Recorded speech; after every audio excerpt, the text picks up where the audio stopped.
Aqui é a Vila Mapa, na zona leste de Porto Alegre. É o lugar onde eu nasci, cresci e onde eu vivo até hoje.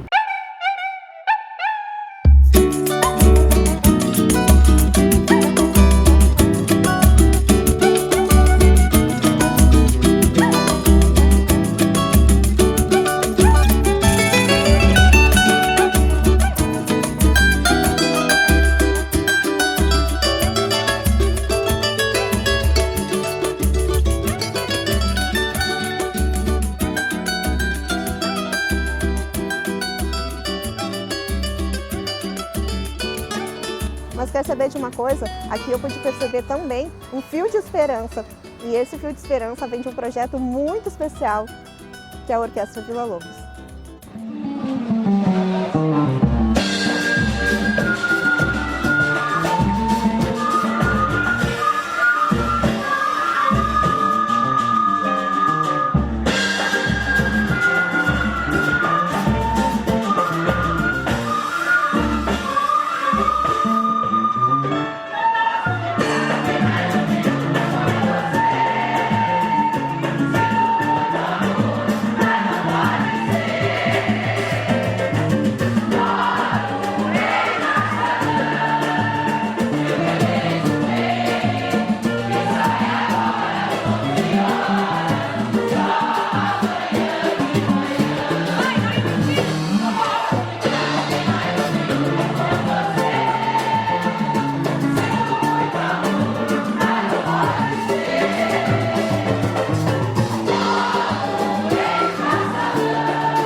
A orquestra, ela surgiu quando eu vim trabalhar aqui na escola Heitor Villa-Lobos, quando eu fui nomeada como professora de música da Rede Municipal de Porto Alegre.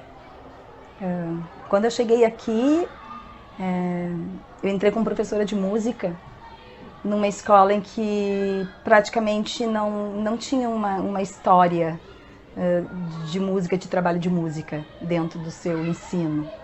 Tinha havido uma banda marcial muitos anos atrás, em que restavam alguns instrumentos deteriorados, assim, alguns instrumentos de percussão, mas já da geração que já era pai da escola naquela época. Então eu iniciei um trabalho, posso dizer, do beabá, um trabalho, eu não pude dar continuidade a nada, porque nada existia para eu dar continuidade. Então esse trabalho foi iniciado numa proposta em sala de aula, com as turmas que eu assumi naquele ano de 1991, foi o ano que eu entrei aqui na escola Vila Lobos.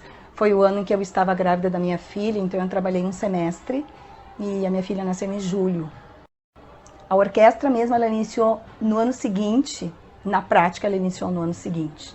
Mas nesse primeiro semestre de professora aqui na escola Vila Lobos, eu já percebi que existia um desejo muito grande dessas crianças, de que a aula de música não fosse um período na semana, que pudesse extrapolar isso.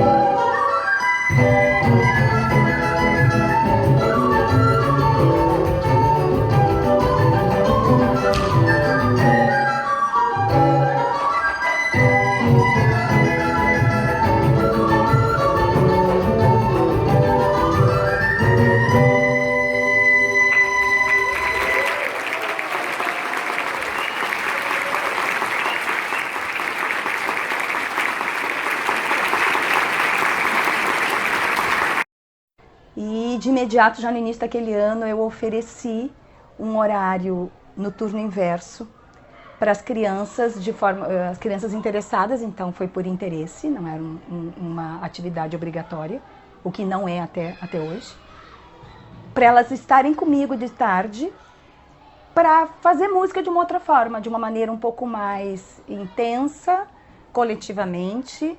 E aí eles escolheram que o instrumento que eles queriam era a flauta doce, porque era um instrumento, por vários motivos, era um instrumento que, o meu instrumento de estudo, a qual eu também havia me musicalizado aos 8 anos de idade, e um instrumento de um acesso fácil, né? Então eu sempre trazia nas aulas a minha flauta. Então muitas das atividades que eu proporcionava e que eu motivava os meus alunos nas aulas de educação musical era por meio da flauta doce. Então abriu neles um desejo muito grande de quem sabe um dia eu também vou conseguir tocar igual a minha professora, né? Eu tenho como fazer isso? Eu disse, mas claro que sim. Eu acho a orquestra muito bom e adoro ouvir os sons, é a minha sala aqui do lado, assim. E também eu fico ouvindo toda hora os sons, é muito bom, fico ouvindo flauta, violino, violoncelo. Tu acha que um dia tu quer fazer parte da orquestra? Sim, eu quero muito fazer parte, eu quero tocar vários instrumentos, que eu acho essa escola muito boa. E aí eu fui e apliquei o que até então eu, como professora já de algum tempo na rede particular, tinha de experiência, né, de usar a flauta doce mesmo como um instrumento de iniciação musical. De maneira alguma eu tendo alunos com o perfil que tem, né, aqui da comunidade, com todo um traço especial de vulnerabilidade social, com toda uma questão complexa em relação à família, em relação à sua própria aprendizagem e aproveitamento dentro da escola, né? Tudo isso eu já tinha tomado pé e já tinha me dado conta que seria um trabalho muito desafiador para mim. Mas em que em nenhum momento eu iria baixar a guarda no sentido de provocar menos esses alunos, de incentivá-los menos ou até exigir menos do que a minha experiência como professora em outra situação de ensino era a maneira como eu aplicava. Então isso foi uma coisa muito legal porque desde o início os alunos foram se dando conta de que eles tinham capacidade sim. Bastava ser apresentado a eles uma metodologia, né? Uma forma de processo de aprendizagem em que eles tivessem o seu próprio tempo para dar conta, para vencer. E o resultado foi imediato, foi uma coisa muito impressionante. O quanto que essas crianças, que eu iniciei com um grupo de 14 crianças dessa faixa etária, que na época era de 4ª e 5ª série, mais ou menos em torno de 10, 11 anos de idade, no contraturno. Então eles tinham aula de manhã e vinham um horário à tarde. Para isso, é claro que eu tive que negociar com a direção da escola, com a supervisão, de ajustar o meu horário para que eu pudesse ter espaço para que eu pudesse atender essas crianças. Claro que o espaço foi o maior problema, ele segue sendo o nosso maior problema até hoje dentro da escola, porque é uma escola pública que tem mais de 1.300 alunos, ela funciona em 3 turnos, e é onde as crianças da comunidade, que cada vez cresce mais, né, a população cada vez se multiplica, é onde a comunidade coloca os seus filhos. Então, o problema de falta de espaço é um problema muito grande há décadas aqui na Escola Vila Lobos. Mas mesmo assim, talvez essa tenha sido um fator interessante também de motivação dos alunos. É que eu nunca me desanimei frente a dificuldades que iam me aparecendo. E a primeira delas era essa. Tá, ok, a gente ajusta horário, mas em que sala? Onde que tu vai trabalhar com essas crianças? Eu disse, olha, eu vou trabalhar onde tiver.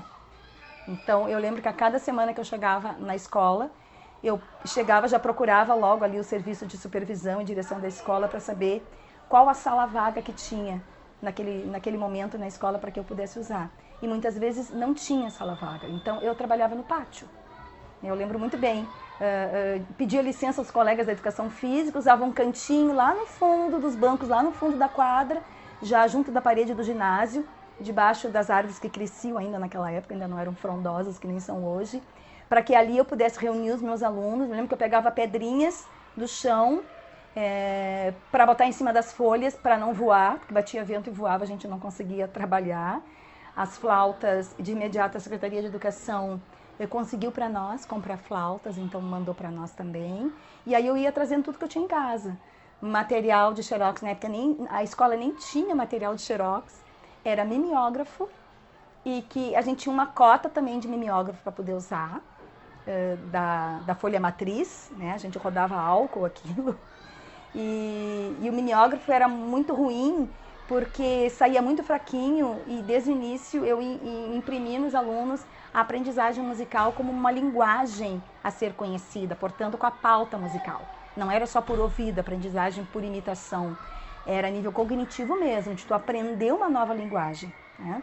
E isso, o mimeógrafo me atrapalhava muito, porque as pautas musicais e as notas nunca saíam exatamente com a impressão que deveria, então isso confundia Para quem conhece música sabe que existem notas de duração diferentes, em que a diferença de uma duração para outra é tu pintar a cabecinha, que é a parte da bolinha da nota, ou não.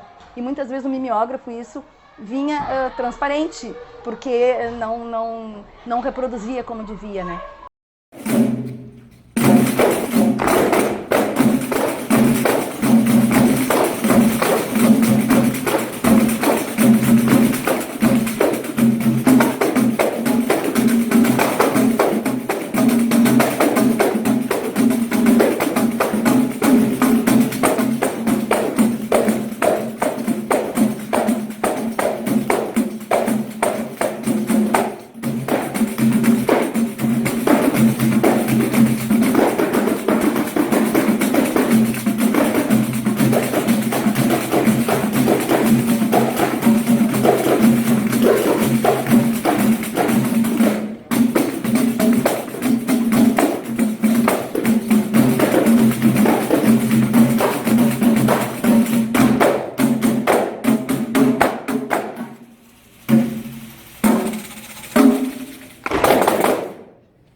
Então, uma delas no início era essa, não ter instrumento, conseguimos, material, fui atrás, espaço, fui atrás. Então, eu fui conseguindo doação de xerox de amigos, familiares, que em seu local de trabalho tinha como providenciar copas de xerox, folha de rascunho que a gente imprimia no verso. E assim eu ia conseguindo, cada semana eu ia conseguindo parceiros fora da escola que iam me ajudando para que os meus alunos pudessem ter uma pasta com seu material. Eu me lembro que era numerada, Clube de Flautas da Escola Vila Lobos, folha número 1, folha número 2. Então, isso foi instituindo nesses alunos, uma questão fundamental para tu absorver uma aprendizagem. E até vou te dizer, eu era muito consciente do passo a passo, mas hoje, veja, passado esses anos todos, 26 anos e tanto, né? Eu tenho cada vez mais claro de que aquele início do passo a passo, né, daquela forma organizada e metodológica que eu fui estabelecendo esse trabalho, foi a base de tudo. Foi, digamos, como se eu estivesse preparando um campo, né, preparando toda uma base, um alicerce importante para que isso ficasse absorvido, ficasse constituído como uma aprendizagem real. Que não fosse alguma coisa que hoje eu sei e amanhã já não sei mais porque eu já esqueci, né? E eu tenho certeza que essa base foi fundamental e foi a partir dessa base que a gente foi, nos anos seguintes, implementando a ampliação desse trabalho. Então, nunca perdendo essa metodologia de uma questão de um aprendizado de música sério, né? Um aprendizado de música que eu havia tido a oportunidade de aprender numa escola de música particular. E aqui uma escola pública, numa comunidade, para mim sempre foi, desde o início, uma realização fantástica, né? De que estava sendo oferecido para essas crianças. Essa mesma oportunidade que durante já muitos anos eu proporcionava, por exemplo, estou trazendo só um exemplo, a uma escola de elite de Porto Alegre. Então os meus alunos, e durante muitas décadas, foram mais de uma década e meia, quase 18 anos, eu trabalhei com essas duas realidades. Eu trabalhava aqui na escola pública e também na escola particular. E fazendo um trabalho com a mesma intenção, né? Com a mesma responsabilidade de estar à frente de um trabalho em que as crianças tinham essa oportunidade de aprender música, essa nova linguagem. Então, esse trabalho ele foi constituído de uma forma muito no passo a passo mesmo, né? Então era menos de 15 alunos no primeiro ano, só que como isso repercutiu neles de uma forma impressionante, eles se sentiram, hoje eu uso uma palavra que na época a gente nem usava, eles se sentiram empoderados, ou seja, adquirimos esse conhecimento, a gente hoje somou a nós esse novo conhecimento e a gente quer mais. E aí, graças a Deus, eu já não estava mais sozinha, então eu já tinha alunos da primeira turma que já estavam, por iniciativa própria, ajudando nas turmas de iniciação. E isso fez com que a gente pudesse cada vez atender mais crianças. E aí foi indo, já passaram uns 4, 5 anos de trabalho, foram parcerias que eu fui buscando, apoios que eu fui buscando, aí eu fui vendo que ficar dentro dos muros da escola exclusivamente isso iria fazer o trabalho não ser ampliado, e esse trabalho merecia ser ampliado pela repercussão que estava acontecendo nessas crianças, na escola e na própria comunidade, porque esse retorno imediatamente a gente vai tendo das famílias, da comunidade. E principalmente porque desde o início eu adotei uma forma de trabalhar, mesmo que a gente esteja aprendendo poucas notas, nós já temos este grupo dominando bem, o som tá bonito, a gente está fazendo alguma coisa bonita musicalmente, vamos apresentar. Então, desde o início, tendo lá uns 3, 4 meses apenas de trabalho, a gente já fazia apresentações no pátio da escola, em eventuais momentos de aniversário da escola, Dia das Mães, encerramento do ano, formatura. Então, a gente fazia essas atividades e a gente ia colocando desfile cívico que acontecia lá perto da Redenção, a gente levava as crianças também. Foi num momento, inclusive, em que a Secretaria de Educação de Porto Alegre estava ousando muito em metodologias e métodos novos de aprendizagem.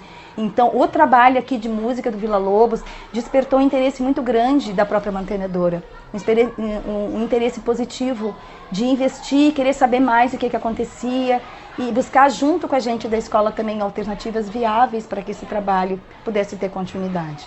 Então, eu digo que, assim, que os 5 primeiros anos desse trabalho foi de um processo de conquistas passo a passo, mas ali a gente foi constituindo uma proposta, digamos, pedagógica, que a base dela se mantém até hoje.